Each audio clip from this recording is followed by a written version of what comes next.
Hey guys! So today I wanted to do a really fun recommendation video to add to my recommend 5 series, but this one might go a little over 5. We've got 1, 2, 3, 4, 5, 7 in this video that I want to recommend. And today's theme is characters over 30.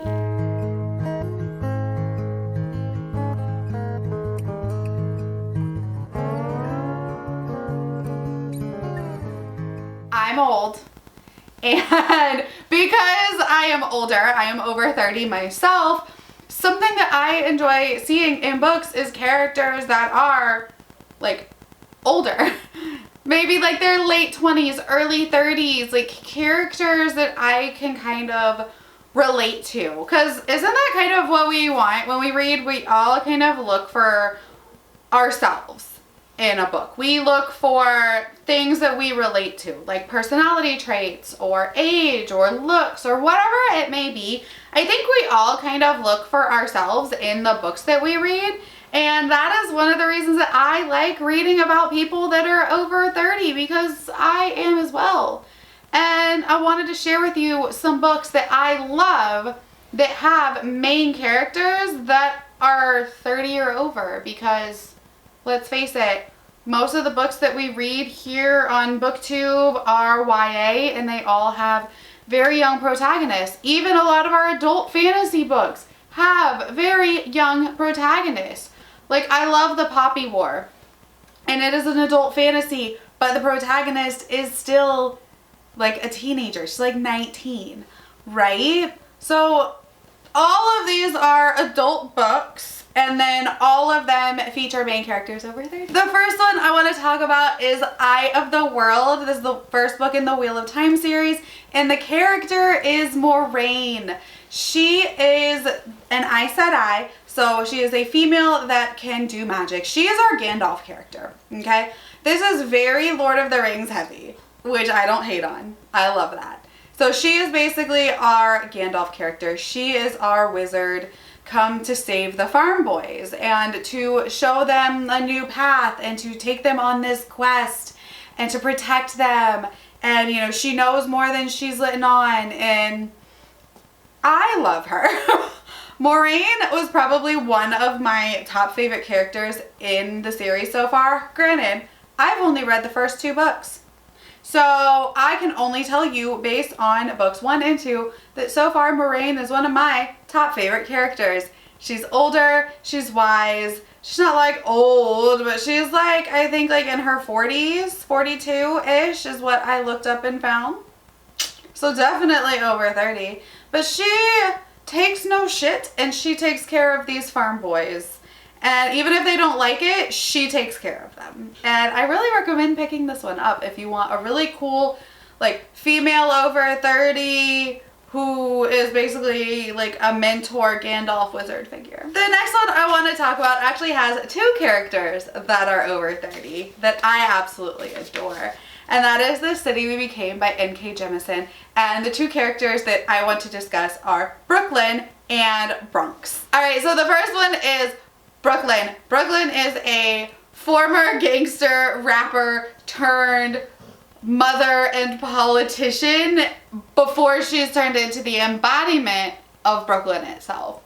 And the whole time with her character arc, you can tell she's very maternal. She worries about the other people in the group. She has that very maternal instinct to her, but she's still got those like rough edges from like when she was, you know, a rapper. Like, I love that aspect about her. Like, she was an MC, and, you know, she had to be tough, and she had to grow up, and, you know, she was a female MC, and she's, like, raising her daughter, and, like, that's what's important to her, and I absolutely love that. And then we have Bronca, who is the embodiment of the Bronx. She is a much older lady. She is, I think, in like her 70s, and she is the wise one. She is an artist, and she is the wise one. She is the one who embodies the Bronx, and she gets all the knowledge when she becomes the avatar of her burrow, and she is very much there to protect the others and to impart them knowledge and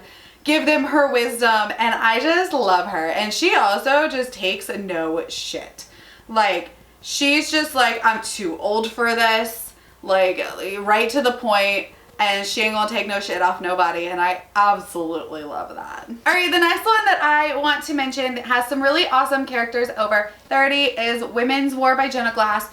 As I've said quite a few times, I think that this is like one of the most underrated adult fantasy books out there right now. I wish more people would read it because it is fan-freaking-tastic, and I love it so much. And pretty much all of the characters are older. We follow Alisoun, who is a mother to, you know, she has like a teenage daughter and a teenage son, and then we follow her brother. We follow a couple like younger characters. We follow a much older character whose name I cannot pronounce. It's like Chanlix, and she is like one of the like unwanted women.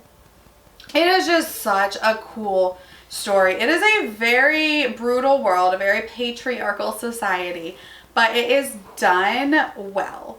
It is not one of those like damsel, like patriarchal societies where every single man that you come across is going to be bad and vile and terrible. There are shades of gray within this book. There are men who are great. There are men who are trash bags. And in this world, women can perform magic but are not allowed to because it's not seen as womanly, even though there are magic separated by gender. Like, women can see certain elements, men can see certain elements and perform certain magics, but like it's not seen as feminine for women to do any magic. So when women are cast out of society for one reason or another, either their husbands just don't want them anymore, so they're like, boop, go away. They're sent to what they call the Abbey of Unwanted Women, and they are forced to basically sell themselves into prostitution and or create like potions and like the only kind of magic that women are kind of allowed to do, and like healing potions and stuff like that.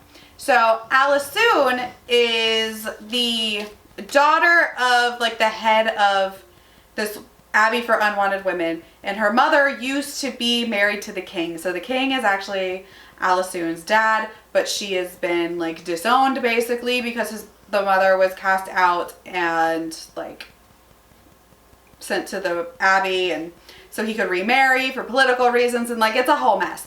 And then we also follow her brother, her biological brother, who is like head of the King's Guard, who is one of the like nice guys. And then we follow her half brother, who's douche pickle, and his wife, who's younger. And then we follow Chanlix, who is also a member of the Abbey, and it's just such a great story. We follow quite a few different storylines. I'm really excited to read the second book. Like, I just want more people to read this series because it's so good and not enough people talk about it. And I will have a full review that I'll link for you, and I'll just keep gushing about this book. So pick it up. Pretty much everybody's sold. Alright, the next one that I want to talk about is Sword of Kaigen by Emma Wang. Misaki is a mid-30s mother, and she is the main character of this story. We also follow her 14-year-old son, Mamoru, and I adore Misaki. There is just something about her character that I relate to so heavily, especially as a mother, because society, when you become a mom, pretty much wants you to just be a mom and nothing more. And there's nothing wrong with that, but like that's not me. Like, and that's not most women that I've met. We want to be mothers and absorb that role, but we also want to be ourselves, and we also want to be other things. We want to be artists. We want to be employees. We want to, you know, be lovers and friends, and we want to be, you know, musicians or writers or whatever it is we want to be. We want to be that and a mom at the same time. And that is something that I took away from this book, is Misaki felt forced to slip into this societal gender role in her society of wife and mother that she didn't really want, which gives her a lot of resentment towards her children, let alone her husband. And because of that resentment towards her children, like, she's seen as she's this very cold person for most of the book. But then when you get under those layers and you see that she is so much more than just this fragile woman in this village. Like, and when she finally allows herself to show who she really is and take control, then that makes her a better person, but it also makes her a better mother. Like, you're a better mom and a better wife and a better friend and a better whatever when you're true to yourself. And it just speaks to me on that level. And I don't know if it was meant to really get that deep, but that is the deepness that I got from this book. And I thought it was fantastic. It was so well written. It was heartbreaking. And then I just love the formatting that M.L. Wang did in this book, where the climax is in the middle. And then we get the build up, the climax, and then we get this whole, like, what happens after the battle. And I just thought that that was so well done, because it's not something we see ever. So this is one, if you're going to pick up any of these books, this is the one, y'all. This is the one. Next, we have our second N.K. Jemisin book, and that is The Fifth Season. And I absolutely love this book. I love the whole series. I'm planning on doing like an entire series review, because I just want to talk about the whole thing, all 3 books as a whole. But in this, our main character is Isun. She is an older mother. She has 2 kids that we know of at the beginning of the book. And not a spoiler, it's in the very first page of the book. Her husband beat her son to death and took off with their daughter. So this is her basically going through this world that's in utter chaos and being destroyed, like during an apocalyptic event, trying to find her husband and her daughter, not knowing if her daughter's alive still, like knowing full stop that he killed their son and would probably kill their daughter. It's just so gut-wrenching and heartbreaking. And like, as a mom, I literally laid there crying reading the first page, probably because my son, who is also 4, which is the age of the son in the book, was like laying beside me, like sleeping at the time. And I started reading this, and then I'm like looking at my son and then like bawling my eyes out. It's a thing, it doesn't take much to make me cry. But y'all, this is such a good series. I connected with it so much. N.K. Jemisin's writing is very different though.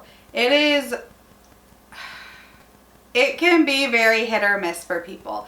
This book specifically, because Isun's chapters are written in second person.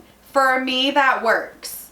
And it worked very, very well at drawing out all that emotion. It might not work for you.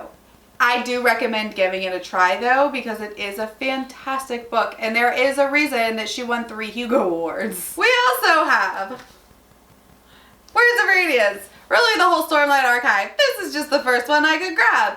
I want to talk to you about Daddy Dalinar. If you're in shelf space, you get the reference. Dalinar, I like him more in this book, which is probably also why I picked this book up.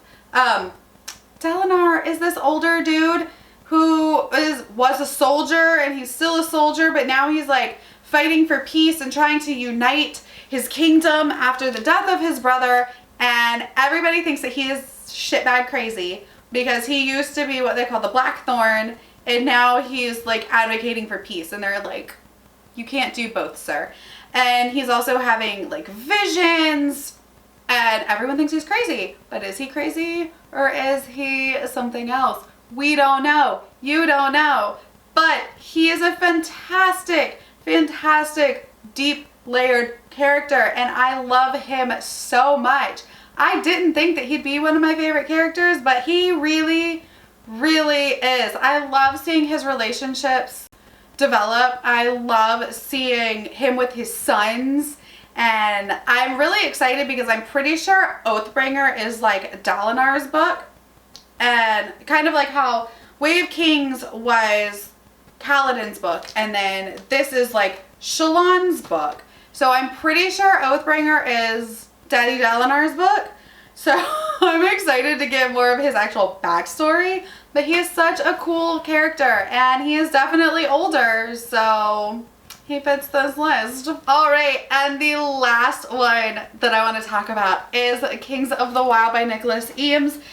All of our characters are pretty much over 30. They're all way over 30. But the one that's like my favorite is Clay, and he is actually our point of view character. But really, this is the story about getting the band back together. They are aging rock stars. So they're aging mercenaries that have picked up their weapons again to go on tour to save the daughter of one of their band members. And it's so funny because it literally will discuss like sore backs and like popping joints and like not being as young as they used to be, and it's meant to be comical. So I definitely got all the laughs out of this one. It is also touching, like it's still a really good story, but it's funny on top of it, especially if you're a fan of like classic rock music, which I am. I love classic rock music. It's pretty much all my husband listens to, and my father-in-law, so there's that. And I got all the band references. There's also a lot of like D&D references. I got some of them. I'm not a big knowledgeable person about Dungeons and Dragons, but I know some of them. But the classic rock references in this were so funny.